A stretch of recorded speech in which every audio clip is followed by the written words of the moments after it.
지금 거의 뭐 이렇게 대기업 면접 보는 것 같습니다.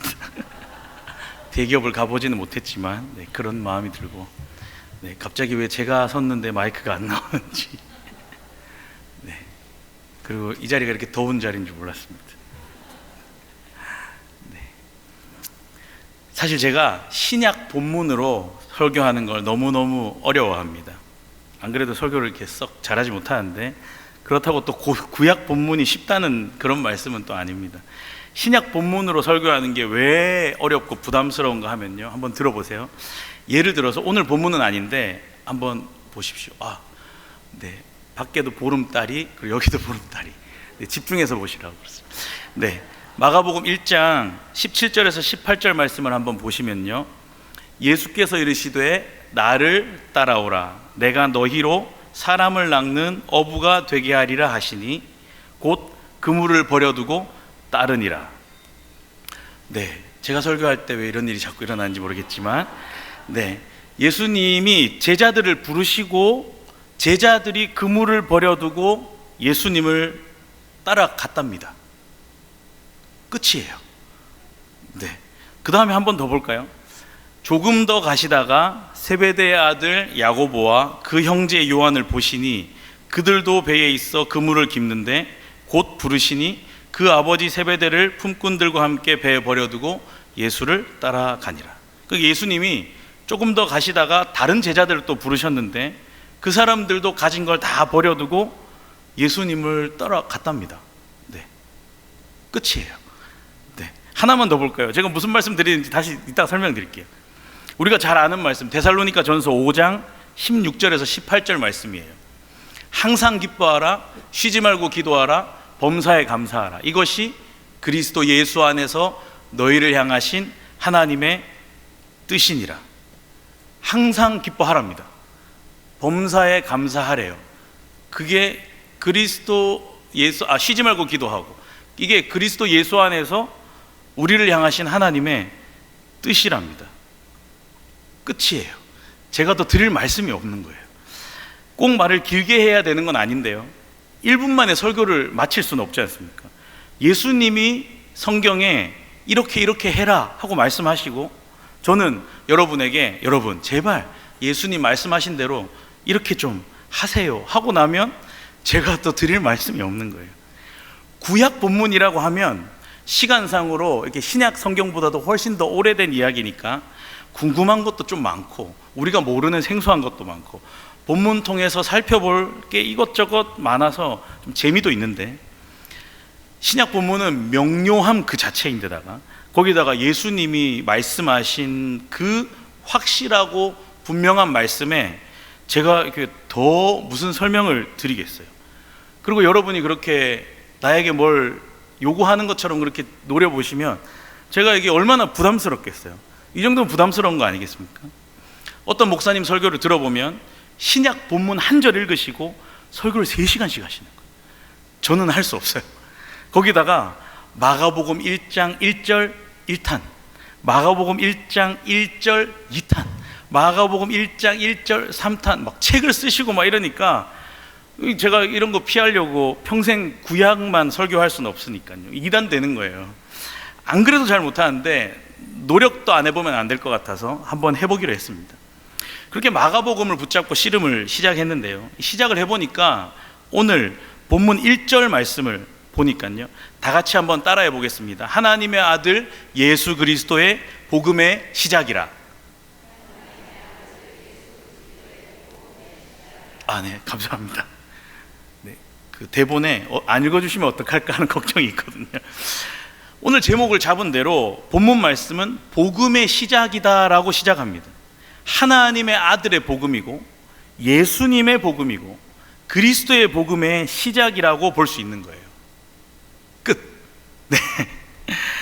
예상대로 깔끔하고 명료합니다. 이게 세상에 쉬운 일이 하나도 없다는 걸 다시 한번 깨닫습니다. 그래도 함께 좀 더 살펴보기 원하는데 여러분 도와주셔야 돼요. 사랑하는 여러분, 복음이 뭡니까? 복음, 복된 소식, 좋은 소식, 기쁜 소식, 이건데 마가복음을 시작하는데 제일 처음에 하나님의 아들 예수 그리스도의 복음의 시작이라 하고 말씀하는 거예요. 예수님이 그러면 누구십니까?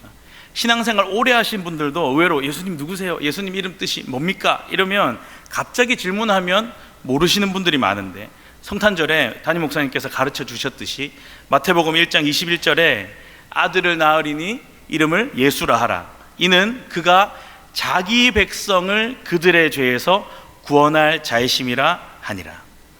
예수님은 그분의 백성된 우리를 죄에서 구원할 자이십니다. 여러분, 예수님이 우리의 구원자 되시는 줄 믿으시죠? 그리고 그 예수님이 하나님의 아들이신 거예요. 나중에 마가복음 1장 11절에도 예수님이 세례를 받고 물에서 올라오실 때 하늘로부터 소리가 나기를 너는 내 사랑하는 아들이라 내가 너를 기뻐하노라 하시니라 하고 말씀합니다.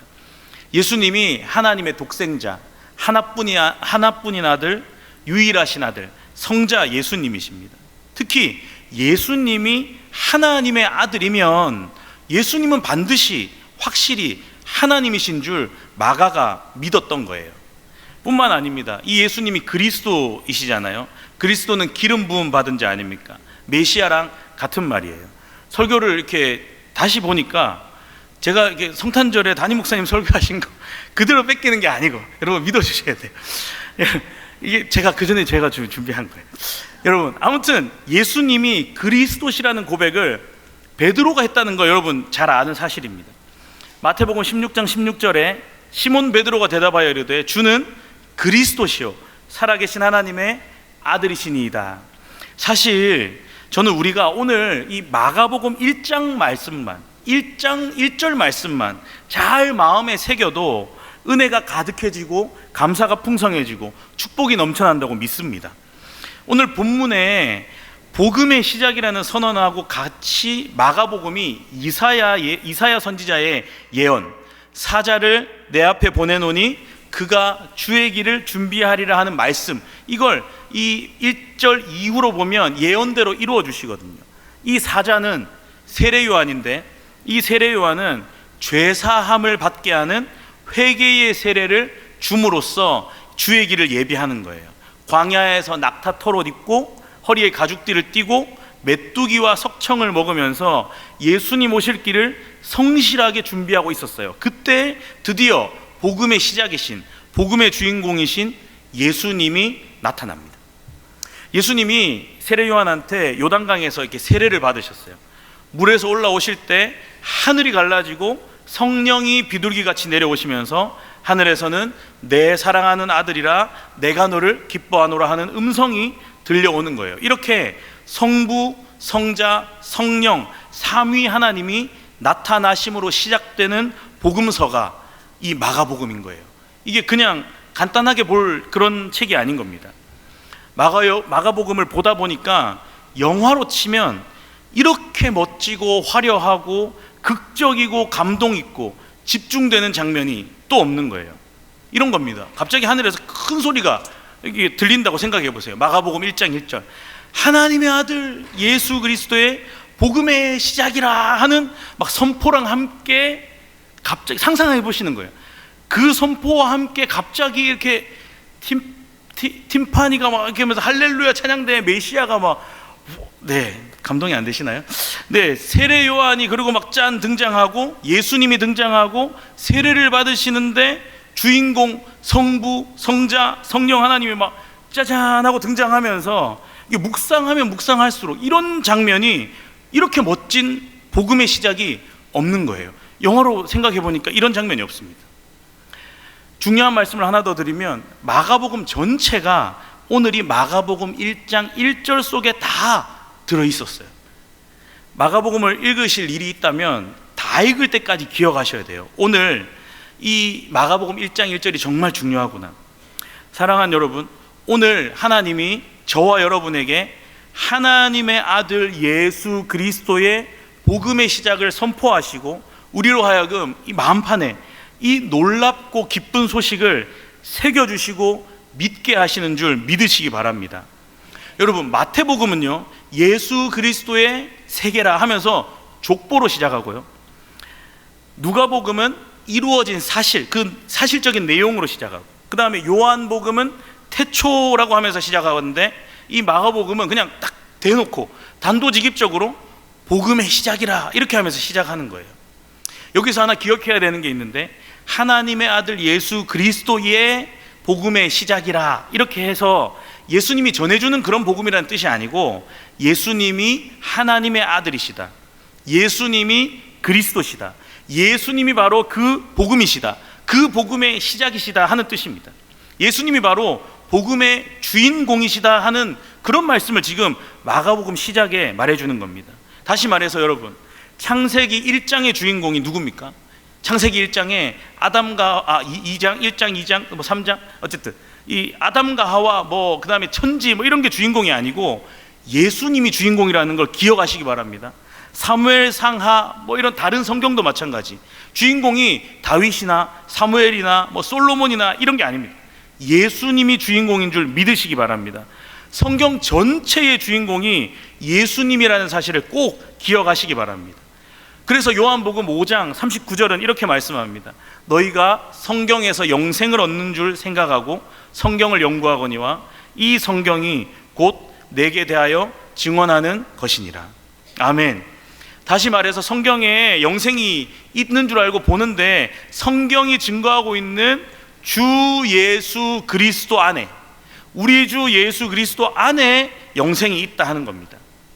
이 예수님이 낮고 천한 이 땅에 참 하나님, 참 인간으로 오셨는데요, 그 길을 준비하는 사람이 세례 요한인 거예요.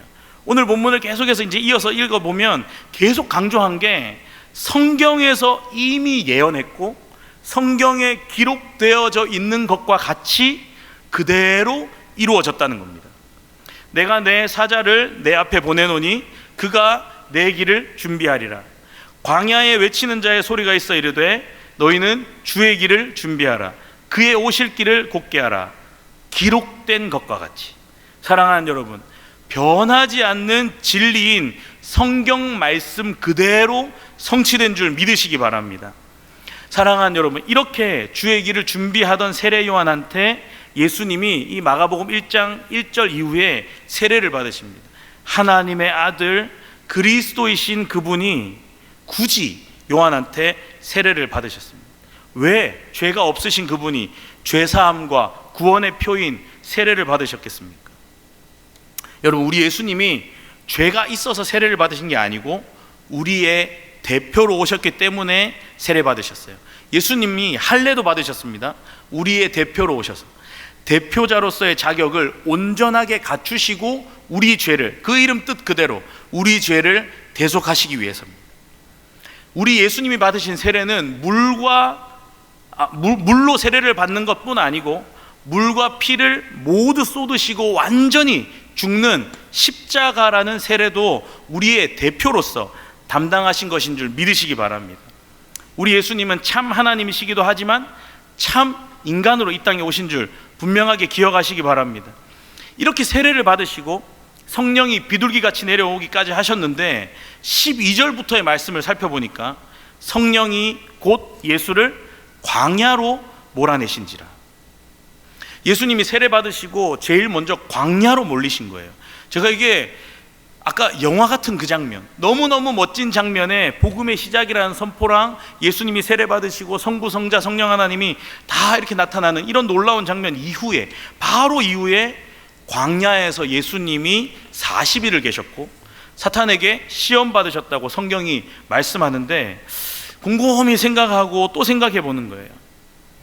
사실 온 우주의 왕 되시는 이 예수님 앞에 이 악한 사탄이 잽이 되겠습니까?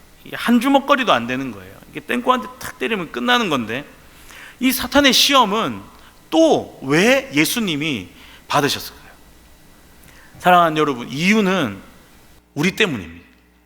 우리 예수님이 우리를 구원하시기 위해서 받으신 거예요. 예수님의 구원 계획은 회복으로부터의 시작입니다.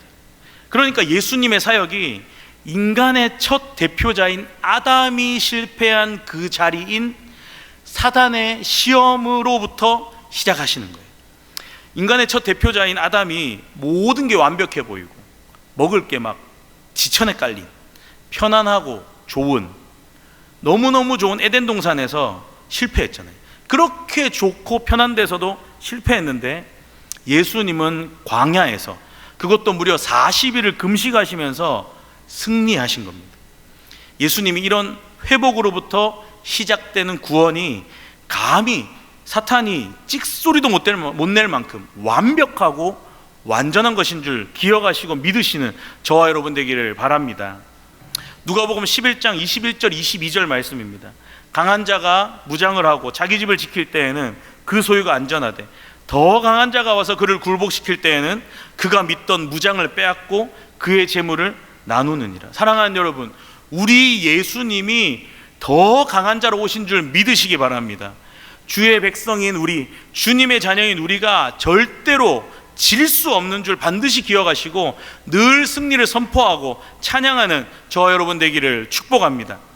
사랑하는 여러분, 오늘 마가복음 1장 1절부터 하나님의 아들 예수 그리스도의 복음의 시작이라고 선포하고 있는데요, 앞에서 말씀드린 그 복음은 복된 소식이라고 말씀드렸어요. 복음이라는 게 사실 로마 시대의 황제나 장군이 전쟁에서 전투에 나가서 승리하고 나면 전령이 먼저 달려가서 본국으로 가서 정말 기쁘고 감격 넘치는 그 승리의 기쁜 소식, 복된 소식, 좋은 소식을 전하는 바로 그 복음인데, 이 복음을 초대교회 성도들이 우리 예수님이 죄와 사망의 권세를 이기시고 승리하신 그 놀랍고 기쁘고 감격 넘치는 소식을 복음이라는 단어로 가져와서 사용한 겁니다. 이 단어에 담긴 감동의 뜻 그대로 우리가 받아서 곰곰이 생각해 보면 벌써 우리는 승리했고 우리가 주님 안에 있다는 걸 알 수 있습니다. 여러분, 이 사실을 확실히 믿으시기 바랍니다. 벌써 우리는 승리했고 우리가 주님 안에 있는 줄 믿습니다. 우리 주님께서 벌써 일을 시작하셨답니다. 아까 말씀드렸잖아요. 성경이 벌써 기록된 대로, 성경에서 예언된 대로 벌써 진행되고 있는 거예요. 우리는 실망하고 낙심할 이유가 전혀 없습니다. 시편 16편 마지막 부분인 9절에서 11절이 우리에게 이렇게 말씀합니다. 이러므로 나의 마음이 기쁘고 나의 영도 즐거워하며 내 육체도 안전히 살리니 이는 주께서 내 영혼을 소홀해 버리지 아니하시며 주의 거룩한 자를 멸망시키지 않으실 것임이니이다. 주께서 생명의 길을 내게 보이시리니 주의 앞에는 충만한 기쁨이 있고 주의 오른쪽에는 영원한 즐거움이 있나이다. 할렐루야. 우리에게 복음, 이미 주님이 주신 승리하셔서 주님이 승리하셔서 주신 그 소식, 기쁘고 복된 소식이 전해진 줄 믿으시기 바랍니다. 생명의 길을, 충만한 기쁨을, 영원한 즐거움을 우리에게 이미 허락하신 줄 믿으시기 바랍니다. 사랑하는 여러분, 다시 말씀드립니다. 하나님의 아들 예수 그리스도의 복음이 이미 시작되었음을 꼭 기억하시고 충만한 기쁨, 영원한 즐거움을 누리는 저와 여러분 되기를 간절히 바랍니다.